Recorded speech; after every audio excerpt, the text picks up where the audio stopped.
अगर आप 5 से 10 साल पीछे चले जाएं तो यहाँ पर इंग्लिश नॉट प्रोग्राम्स मिलना भी कंपैरेटिवली मुश्किल था, कि आप पहले सेमेस्टर से ही आपको जॉब की तरफ वो भेजते हैं, आपको रिसर्च सेंटर्स का बताते हैं कि आपकी ये फील्ड है, आप इस फील्ड में जाएं। इसी के साथ साथ आपको स्कॉलरशिप भी मिल सकती है, यूनिवर्सिटी की अपनी रिसर्च की ग्रांट्स आ रही होती हैं, डिफरेंट ऑर्गेनाइजेशंस की आ रही होती हैं। एरास्मस तो एक अलग चीज़ है, बट इटसेल्फ जो फ्रांस की गवर्नमेंट है वो भी स्कॉलरशिप्स दे रही होती है। बट फ्रांस चूज करने की जो मेन रीजन है, एक तो अपॉइंटमेंट का इशू नहीं यहाँ पर आता, तो रिसर्च के जो कोर्सेज होते हैं ना वो आपको बहुत अच्छे फ्रांस में मिल जाते हैं, उसको बहुत ज़्यादा आपको इनकरेज किया जाता है जो रिसर्च के स्टूडेंट्स होते हैं। रिसर्च को लेके वैसे भी फ्रांस टॉप कंट्रीज के लिस्ट में आता है। बिल्कुल इस तरह कुछ यूनिवर्सिटी से आपको रिजेक्शन भी आनी होती है, तो जितना जल्दी आप अप्लाई करेंगे तभी आपको पता चलेगा कि मुझे इस यूनिवर्सिटी से रिजेक्शन आई, तब फिर आप नेक्स्ट यूनिवर्सिटी की शॉर्ट लिस्टिंग कर सकेंगे, नेक्स्ट कोर्सेज में जा सकेंगे।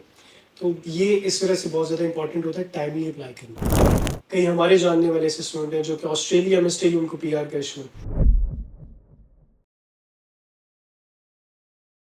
हेलो अस्सलाम वालेकुम viewers, this is your host Mohammad Ashraf Khan और आज मेरे साथ मौजूद है मिस आलिया सत्तान। आज हम बात करने वाले फ्रांस के ऊपर, क्योंकि फ्रांस का एडमिशन ओपन हो चुका है। फ्रांस की जो यूनिवर्सिटीज़ हैं, पब्लिक यूनिवर्सिटी स्पेसिफिकली, वो ओपन हो चुकी हैं, उन्होंने अपनी एडमिशन कॉल ओपन कर दी हैं। उस पर बात करेंगे, आपको बताने की कोशिश करेंगे कि फ्रांस में अप्लाई करने का क्या क्या बेनिफिट है 2025 के स्प्रिंग और फॉल इनटेक में अगर आप जाना चाहते हैं तो उसमें आपको क्या क्या बेनिफिट मिल सकते हैं, फ्रांस में ओवरऑल एक्सपीरियंस आपका कैसा रहेगा, कौन कौन से प्रोग्राम्स अवेलेबल हैं, और भी बहुत सारी चीज़ें जिनको डिस्कस करेंगे हम आज के इस पॉडकास्ट सेशन के अंदर। तो आपसे रिक्वेस्ट है, अगर आप इस चैनल पे न्यू हो तो इस चैनल को जरूर सब्सक्राइब करिए और वीडियो को अंत तक जरूर देखिएगा।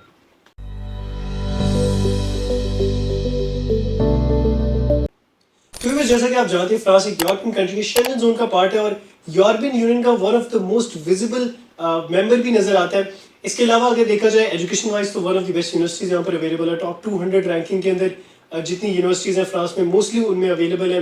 मोरओवर देखा जाए तो one of the best research centres की बात की जाए वो भी फ्रांस में आपको नजर आती है। रिसर्च पर बहुत ज़्यादा काम किया जाता है, इन टर्म्स ऑफ मोबिलिटी देख लें, इन टर्म्स ऑफ एक्सपोर्ट देख लें, फार्मास्यूटिकल की कर रहे हैं। और टूरिज्म वाइज देखा जाए तो one of the top visited countries में से एक है, जिसमें आपने ऑब्वियसली पेरिस का नाम सुना होगा। इनका जो कैपिटल सिटी पेरिस है, one of the most visited city in the world में आता है। तो बिल्कुल इसी तरह एडमिशंस ओपन है फ्रांस के अंदर 2025 सेशन के लिए। जो भी स्टूडेंट्स जाना चाहते हैं उनके लिए एडमिशंस ओपन हो चुके हैं, पब्लिक यूनिवर्सिटीज ने अपनी एडमिशन कॉल दे दी। इसके अलावा इनके जितने भी ऑनलाइन एप्लीकेशन के पोर्टल्स हैं सब ओपन हो चुके हैं।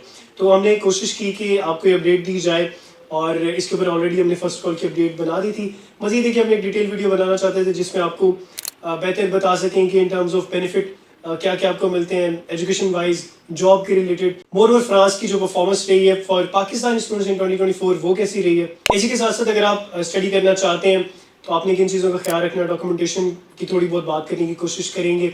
इसके अलावा वीज़ा रेशो के हवाले से भी देखेंगे, पाकिस्तान से वीज़ा रेशो कैसे जा रही है। तो जी हम कैसे हैं? अल्हम्दुलिल्लाह मैं ठीक, आप कैसे हैं? मैं भी ठीक हूँ। मिस हमारे व्यूअर्स को ये बताएं कि एडमिशंस कॉल ओपन हो चुकी है, पब्लिक यूनिवर्सिटीज़ के बारे में भी और प्राइवेट यूनिवर्सिटीज़ के बारे में भी बताएं। मोरओवर जो स्टूडेंट्स फ्रांस में जाना चाहते हैं अभी उनके लिए कितना टाइम अवेलेबल है? जी हाँ सर, हम अपने व्यूअर्स को बताते चलें कि पब्लिक यूनिवर्सिटीज़ में फ्रांस में एडमिशन्स ओपन हो चुके हुए हैं, जो कि अब अक्टूबर से लेकर दिसंबर तक क्लोज हो जाएंगे। तो जो भी स्टूडेंट्स अप्लाई करना चाहते हैं तो ये उनके लिए एक राइट टाइम है। और प्राइवेट यूनिवर्सिटीज़ में वैसे भी एडमिशन्स ओपन रहते हैं, तो उसमें आपकी एप्लीकेशंस क्योंकि सेपरेट होती हैं, तो उसमें आप अगर दिसंबर के बाद भी अप्लाई करना चाहते हैं तो आप कर सकते हैं। लेकिन अगर एडमिशन्स की बात करें तो यही राइट टाइम होता है अप्लाई करने के लिए। आप अपने सारे डॉक्यूमेंट्स को गैदर करें और जितना जल्दी हो सके फ्रांस में अगर जाना चाहते हैं तो अप्लाई करें। जी हम इस बिल्कुल व्यूवर्स को हम बताना चाहेंगे कि जैसे कि आपने बताया पब्लिक यूनिवर्सिटी दिसंबर तक ओपन है, प्राइवेट यूनिवर्सिटीज़ उसके बाद भी ओपन रहती हैं।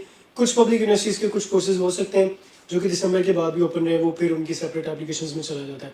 बट अगैन इतना ज़्यादा अगर आप डिले करेंगे, इतना टाइम लेंगे तो फिर आपको एडमिशन मिलने के चांसेस भी बहुत ज़्यादा कम हो जाते हैं। इसलिए आई थिंक पाकिस्तानी स्टूडेंट्स को स्पेसिफिकली पाकिस्तान से क्योंकि ट्राई करें, रेशो ओवरऑल थोड़ी सी मुश्किल हो जाती है अगर आप कंपैरिजन करें यूरोपियन यूनियन के स्टूडेंट से।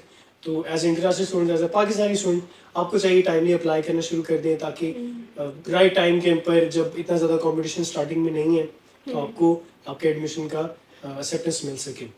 बिल्कुल, जितना जल्दी हो सके आप अपना जो भी एडमिशन है उसको प्रोसेस स्टार्ट करेंगे, उतने जल्दी आपको आपका वीज़ा ग्रांट होगा और आपके मतलब एडमिशन के चांसेस में बड़े होंगे। इसके अलावा भी सब ये देखें ना कि अगर आप कुछ यूनिवर्सिटी से आपको रिजेक्शन भी आनी होती है, तो जितना जल्दी आप अप्लाई करेंगे तभी आपको पता चलेगा कि मुझे इस यूनिवर्सिटी से रिजेक्शन आई, तब फिर आप नेक्स्ट यूनिवर्सिटी की शॉर्ट लिस्टिंग कर सकेंगे, नेक्स्ट कोर्सेज में जा सकेंगे।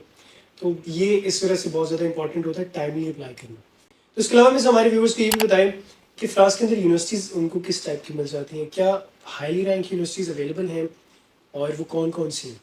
अगर यूनिवर्सिटीज़ की बात करें तो फ्रांस में जो यूनिवर्सिटीज़ हैं वो आपकी टॉप 500 की लिस्ट में 16 यूनिवर्सिटीज़ हैं जो कि फ्रांस की आ रही होती हैं। अच्छा। और इसमें आ जाती है आपके पास university of Paris Saclay, polytechnic university of Paris और सॉर्बन यूनिवर्सिटी। ये सारी यूनिवर्सिटीज़ हैं जो कि हाईली रैंक्ड हैं, जिसमें आपके एडमिशन के चांसेस भी अच्छे होते हैं और आपको स्कॉलरशिप अपॉर्चुनिटीज़ भी काफ़ी सारी मिल जाती हैं। बिल्कुल मिस, इसके अंदर आई थिंक रिसर्च के कोर्सेज काफ़ी अच्छे हैं क्योंकि मैंने पर्सनल रिसर्च की थी। तो रिसर्च के जो कोर्सेज होते हैं ना, वो आपको बहुत अच्छे फ्रांस में मिल जाते हैं, उसको बहुत ज़्यादा आपको इनकरेज किया जाता है जो रिसर्च के स्टूडेंट्स होते हैं। रिसर्च को लेके वैसे भी फ्रांस टॉप कंट्रीज़ के लिस्ट में बिल्कुल आता है। बिल्कुल इस तरह। मोरओवर सर हमारे स्टूडेंट्स को बताएं कि फ्रांस में अगर वो अप्लाई करना चाहते हैं तो उसके क्या बेनिफिट्स हैं, क्योंकि हमारे पास यूरोप में और भी कंट्रीज़ हैं, जर्मनी, इटली और ऑस्ट्रिया, ये सारी कंट्रीज़ हैं, तो स्टूडेंट्स फ्रांस को ही क्यों चूज़ करें? अच्छा मिस, बिल्कुल ये बड़ा जेन्युइन आपको क्वेश्चन है कि फ्रांस को क्यों चूज़ करना चाहिए जब आपके पास जर्मनी की ऑप्शन है, बेल्जियम है, आप स्पेन ट्राई कर सकते हैं, पोर्चुगल जा सकते हैं, इटली है, ऑस्ट्रिया है, इस तरह की बड़ी कंट्रीज़ हैं।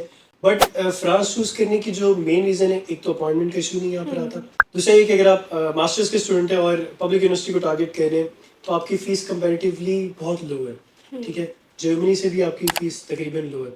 मोरओवर देखा जाए जर्मनी, बेल्जियम, इनमें आपको ब्लॉक अकाउंट शो कराना पड़ता है जो कि पाकिस्तानी स्टूडेंट्स के लिए, काफ़ी स्टूडेंट्स के लिए मुश्किल होता है। अपॉइंटमेंट का जो इशू है वो एक तरफ, लेकिन जो ब्लॉक अकाउंट की अमाउंट है वो बहुत ज़्यादा जो है मुश्किल हो जाती है पाकिस्तानी स्टूडेंट्स के लिए अफोर्ड करना। इस वजह से यहाँ पर कोई इस तरह का इशू नहीं है, बैंक स्टेटमेंट इतनी ज़्यादा आपको रिक्वायर नहीं होती। इसी के साथ साथ आपको स्कॉलरशिप भी मिल सकती है, यूनिवर्सिटी की अपनी रिसर्च की ग्रांट्स आ रही होती हैं, डिफरेंट ऑर्गेनाइजेशंस की आ रही होती हैं। एरास्मस तो एक अलग चीज़ है, बट इटसेल्फ जो फ्रांस की गवर्नमेंट है वो भी स्कॉलरशिप्स दे रही होती है। तो ऑलरेडी आपकी फ़ीस कम है, उसके अलावा अगर आप अच्छे परफॉर्मिंग स्टूडेंट हैं तो फिर आपके लिए ज़्यादा आसानी हो जाएगी, आपको स्कॉलरशिप भी मिल सकेगी। Lastly I think miss, visa ratio का पॉइंट है जो कि बहुत इंपॉर्टेंट है। आप बहुत सारी कंट्रीज़ का प्रोसेस करते हैं, वीज़ा रेशो इतनी अच्छी नहीं होती। जर्मनी भी अब टफ होता जा रहा है, पोलैंड बिल्कुल नहीं वीज़ा दे रहा, हंगरी का भी डाउट रहता है। बहुत सारी कंट्रीज़ का जो है उस तरह से वीज़ा रेशो इतनी अच्छी नहीं होती। बट फ्रांस ने 2024 में बहुत अच्छा परफॉर्म किया है और अगले 5-6 सालों में इसने और बेहतर परफॉर्म करना है क्योंकि ये इंटरनेशनल स्टूडेंट्स को बुलाना चाहते हैं, ठीक है, अपनी नेट इमिग्रेशन को भी बढ़ाना चाहते हैं। तो इनकी गवर्नमेंट ऑफिशियल्स की तरफ से है कि 2024 से लेकर 2030 तक ये ज़्यादा से ज़्यादा इंटरनेशनल स्टूडेंट्स को बुलाएंगे और अपनी कंट्री को सेल्फ प्रमोट करेंगे as a study abroad destination. अगर आप इससे पहले देख लें, अगर आप 5 से 10 साल पीछे चले जाएं तो यहाँ पर इंग्लिश नॉट प्रोग्राम्स मिलना भी कंपैरेटिवली मुश्किल था। बट अभी क्योंकि ये चाहते हैं कि हम इसको as a study abroad destination लेके जाएं, जैसे यूके कर रहा है, कनाडा है, अमेरिका तो ऑलरेडी करते हैं, जो स्टूडेंट्स अप्लाई करते हैं स्टडीज़ के लिए, बट जर्मनी और यूके के बीच के अंदर ये एक अपना एक पॉइंट बनाना चाहता है, एक अपनी पोजीशन बनाना चाहता है। इस वजह से आई थिंक वीज़ा रेशो आगे भी अच्छी रहेगी। हमारे काफ़ी ऐसे स्टूडेंट्स हैं जिनको 1 दिन में वीज़ा मिला, 3 दिन में वीज़ा मिला, तो उनकी स्टोरीज हम पोस्ट करते रहते हैं। हमने रिसेंटली इंटरव्यूज़ भी किए हैं स्टूडेंट्स के, तो आप ज़रूर चेकआउट कीजिएगा। हमारे जो फ्रांस के स्टूडेंट्स हैं उनका हम इंटरव्यू अपलोड कर रहे हैं। हमारे जो फ्रांस के स्टूडेंट्स हैं उनसे आप स्टडी लाइफ के बारे में देख सकते हैं, वहाँ पे स्टूडेंट्स की किस तरह लाइफ है, किस तरह वो रह रहे हैं, किन किन मुश्किलात का उनको सामना करना पड़ा है, क्या क्या बेनिफिट है उनको। इनफैक्ट आप ये देखें कि हमारे इंस्टीट्यूट ने बताया, उनका जो पर्सनल एक्सपीरियंस था वो उन्होंने शेयर किया कि आप पहले सेमेस्टर से ही आपको जॉब की तरफ वो भेजते हैं, आपको रिसर्च सेंटर्स का बताते हैं कि आपकी ये फील्ड है, आप इस फील्ड में जाएँ, इस तरह के लोगों से मिलें, इन डिपार्टमेंट्स में जाएँ, इन ऑर्गेनाइजेशंस में जाएँ और जाके अपनी CV दें। उनके टीचर्स उनकी हेल्प करते हैं। ऑल्दो ये कंफर्म नहीं है कि आपको सब हेल्प करेंगे या ऑब्वियसली यूनिवर्सिटी की गारंटी नहीं है कि आपको जॉब लेके देगी, but as a culture help देखा जाए करती ना, है। कल्चरल वाइज देखा जाए तो वहाँ पे ये कल्चर है कि इंटरनेशनल स्टूडेंट्स को सपोर्ट किया जाता है, उनकी हेल्प की जाती है इन सब चीज़ों में। तो ये सब चीज़ें हैं जो फ्रांस को एक बहुत सूटेबल कंट्री बनाती है, स्पेशली अगर आप पाकिस्तान से जाना चाहते हैं। बहुत सारी यूरोपियन कंट्रीज़ हैं, चेक रिपब्लिक है, ऑस्ट्रिया है, आप हंगरी भी जा सकते हैं, बहुत सारी अफोर्डेबल कंट्रीज़ हैं, लिथुआनिया हो गया, फिनलैंड भी अच्छा कंट्री है। बट ऑब्वियसली जो प्रोसेस है कुछ कंट्रीज़ का पाकिस्तान से नहीं है, फिनलैंड का नहीं है, एस्टोनिया का नहीं है, लिथुआनिया का नहीं है, तो फिर अगेन मुश्किल हो जाती है। तो कोई एक ऐसा कंट्री जो कि आपको पाकिस्तान में उसकी एम्बेसी भी मौजूद हो, वीज़ा रेशो भी अच्छी हो, प्रोसेस भी स्ट्रेट फॉरवर्ड, इसमें कोई अपॉइंटमेंट आपने कहीं से लेनी नहीं होती, AG ऑफिस आपने वॉक इन जाना है, जाकर अपना चेकलिस्ट ले लेनी वीज़ा की और अपॉइंटमेंट ले लेनी। तो ये सब जो एक कंप्लीट पैकेज है एक स्टूडेंट के लिए प्रोसेस वाइज, क्योंकि देखिए आप पाकिस्तान से बाहर मूव कर रहे हैं, प्रोसेस बहुत कॉम्प्लिकेटेड है, बहुत ज़्यादा। ऑल्दो फ्रांस का भी एडमिशन का जो प्रोसेस है वो काफ़ी हद तक कॉम्प्लिकेटेड होता है, बट अगेन जिस तरह आपने लीगलाइजेशन करवानी है डिफरेंट डॉक्यूमेंट्स की, ऑस्ट्रिया नोटिफिकेशन करानी है ऑस्ट्रिया के लिए, चेक रिपब्लिक की जिस तरह की रिक्वायरमेंट है, इस तरह की कोई रिक्वायरमेंट नहीं, ब्लॉक अकाउंट की रिक्वायरमेंट नहीं है, बैंक स्टेटमेंट भी नॉर्मल आपके चल जाती है, टैक्स रिटर्न्स भी इतने ज़्यादा आपको 2-3 साल के नहीं इशू कराने पड़ते हैं, स्पॉन्सर के इतने ज़्यादा इशू नहीं है। ये सब चीज़ें जो है ना counts towards a good destination अगर आप स्टडी अब्रॉड के लिए ट्राई करें पाकिस्तान से। और इन सब चीज़ों का स्टूडेंट्स को नहीं पता होता, इसी वजह से वो कहते हैं कि फ्रांस बहुत ज़्यादा एक्सपेंसिव है, उसमें नॉन यूरोपियन अगर जाते हैं तो उनकी ट्यूशन फीस बहुत ज़्यादा होती है। लेकिन हमारे स्टूडेंट्स हैं, उनकी ट्यूशन फीस वहाँ पे पर ईयर की 250 यूरोज़ है। बिल्कुल ही सही। आप पब्लिक यूनिवर्सिटी में जाएंगे तो फिर इतनी फीस है, ऑल्दो प्राइवेट यूनिवर्सिटी किसी भी कंट्री में सस्ती नहीं होती, प्राइवेट यूनिवर्सिटी सब में ही महंगी है। इटली की प्राइवेट यूनिवर्सिटीज आप टारगेट कर लें वहाँ भी यही फीस है, 3-4 हज़ार यूरोज एवरेज फीस है। आप जर्मनी की ट्राई करके देख लें, उधर भी यही फीस है। तो ये फीस प्राइवेट यूनिवर्सिटी की तो हर जगह एक जैसी है, बट पब्लिक यूनिवर्सिटी के अंदर अच्छा है, आपकी कंपैरेटिवली फीस लो होती है। इटली देख लें आप, बिल्कुल फीस कोई खास फीस नहीं है, वो भी फिर आपको स्कॉलरशिप से कवर हो जाती है। प्लस जर्मनी देख लें, वहाँ भी इतनी 300 यूरो फीस है, वो भी स्टूडेंट की एक सेमेस्टर कॉन्ट्रीब्यूशन होती है फीस, वो उसको समझते ही नहीं कि फ़ीस है। थोड़ी बहुत अभी उन्होंने वैसे इंट्रोड्यूस कराने लग गए हैं, जो उनकी टेक्निकल यूनिवर्सिटी ऑफ म्यूनिक है उसके अंदर अब कुछ जगह पर इंट्रोड्यूस कर रहे हैं। बट सो फार अभी फ्रांस एक अच्छी आप समझ लेंगे जा रहा है in terms of education, in terms of quality education, in terms of settlement अगर आप देखें तो उसके लिए काफ़ी ज़्यादा बेनिफिशियल है। PR की पॉसिबिलिटी अवेलेबल है। अभी कई ऐसे स्टूडेंट हैं, कई हमारे जानने वाले ऐसे स्टूडेंट हैं जो कि ऑस्ट्रेलिया में स्टिल उनको PR का इशू है, PR का वो सोच रहे हैं कि किस तरह हम PR लेंगे। जी बिल्कुल सर, जैसे आप पीआर की बात कर रहे थे, तो पीआर अगर फ्रांस में अप्लाई करना चाहते हैं तो आप विद इन 5 ईयर्स आपको पीआर मिल जाती है, अगर आप लीगल तरीके से फ्रांस में रह रहे हो तो। अब ये होता है कि अगर आप वहाँ के टैक्सेस पे कर रहे हैं तो आपके जो भी मंथली टैक्सेस आते हैं अगर उसको पे कर रहे हैं तो देन आपको विद इन 5 ईयर मतलब पीआर मिल जाती है। लेकिन अगर आप टैक्स पे नहीं करते तो फिर आपको 10 ईयर्स के बाद पीआर के लिए अप्लाई करना पड़ता है।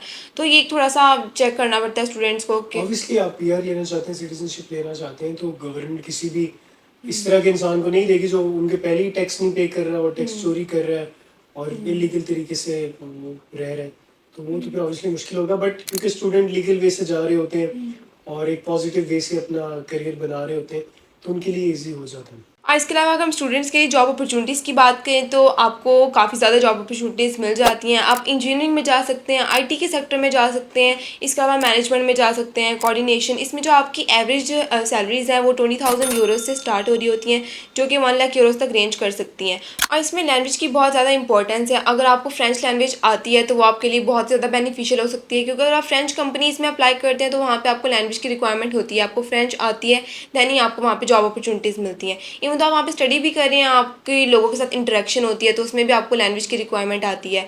और ये सब चीज़ें जो आपकी हैं वो PR में बहुत मैटर कर रही होती हैं। आपको लैंग्वेज आती है तो उसी भी हाफ पे ही आपको फिर PR प्रोवाइड किया जाता है। बिल्कुल, इसमें मैं एक चीज़ और ऐड करना चाहूँगा कि PR में आपको B1 लेवल तक जो है ना फ्रेंच आनी चाहिए। A1 से लेके B1 लेवल तक रिक्वायर है। इसके अंदर आपकी जो प्रोफेशन है वो भी डिपेंड कर रहा होता है, उसकी भी पॉइंट्स आपको मिलते हैं जस्ट लाइक जर्मनी। बट अगर आपकी सैलरी 20,000 समथिंग इनकी एक थ्रेशोल्ड है, उससे ज़्यादा है तो फिर आप बिल्कुल PR के लिए अप्लाई कर सकते हैं। इसका ये मतलब है कि आप पार्ट टाइम जॉब के ऊपर PR की तरफ नहीं जा सकते। अगर कुछ स्टूडेंट ये सोचता है कि वो 1,000 यूरो मंथली कमा कर 5 साल गुजार लेगा और PR के लिए ट्राई करेगा तो वो फिर बहुत ज़्यादा टफ हो जाता है।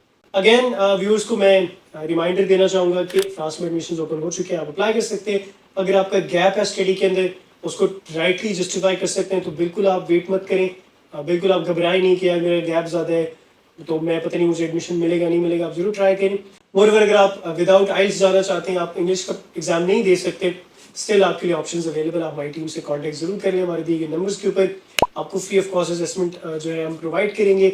आपको बताएंगे कि आपके प्रोग्राम के अकॉर्डिंग आप किस जो है यूनिवर्सिटी में जा सकते हैं, आपकी प्रोफाइल में क्या कमी है या आपकी प्रोफाइल कहाँ मैच होती है, कौन कौन सी ऑप्शंस आपके लिए बेस्ट है। तो बिल्कुल देर मत करें, एडमिशन्स करेंटली ओपन है नेक्स्ट इनटेक के लिए। आप हमारी टीम से असेसमेंट हासिल कर लें और अपना फ्रांस जाने की ड्रीम को पूरा करें। I think that is it from our side.